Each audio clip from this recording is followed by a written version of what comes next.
अस्सलामुअलैकुम रहमतुल्लाहि व बरकातुहू। बिस्मिल्लाहिर्रहमानिर्रहीम। नाज़रीन, आज का जो इलाज मैं डिस्कस करूँगा जादू के हवाले से, वो बड़ा ही डिफरेंट किस्म का इलाज है। जिस तरह के आप अपने मरीज़ के लिए कलवंजी जो है, कलवंजी इसका तेल लें, क्योंकि हदीस पाक में आता है कि कलवंजी के अंदर शिफा है सवाए मौत के।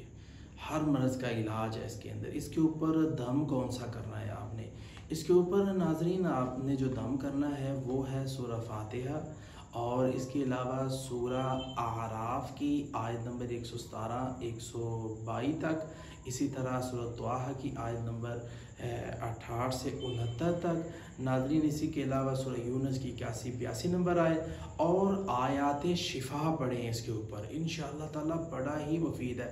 आयत शिफा की आयत नंबर आपने नोट कर लेनी है, ख़ुद निकालनी है, जेहन में ये रख लें, जहाँ आयत ख़त्म होती है वो आयत का नंबर होता है।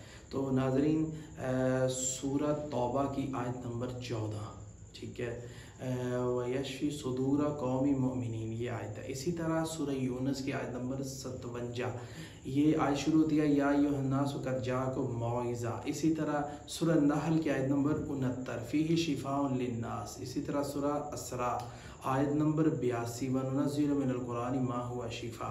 इस तरह सूरह शुअरा आयत नंबर 80, वइज़ा मरज़्तु हुवा यशफ़ीन। इस तरह सूरह फुस्सिलत आयत नंबर 44, कुल हुआ लिल्लज़ीना आमनु हुदन व शिफ़ा। नाज़रीन, ये 6 आयतें शिफ़ा हैं, इसको आप लाजमी पढ़ें। और दम करने का तरीका क्या है, वज़ू करके बाअदब आप बैठ जाएं, ये सारी आयतें पढ़ के आप इस तेल के ऊपर दम कर लें। दम करने के बाद आपने ये तेल की मालिश करवाएं, मरीज़ को जिस्म के ऊपर लगवाएं, पानी पे भी कर दें से कहीं बाद में आप नहा लें। इंशाअल्लाह ताला अल्लाह ताला के फजल करम के साथ ये पानी पीता भी रहे, ये तेल लगाता रहे, चंद दिनों के अंदर अल्लाह ताला आपको मरीज़ को शिफा दे देगा। और ये पढ़ना कितनी कितनी बार है, 3-3 बार सारी पढ़ाई कर ले और 21 दिन रेगुलर पढ़ाई करे, 3 दिन नहाए। अल्लाह शिफा अता फरमाए।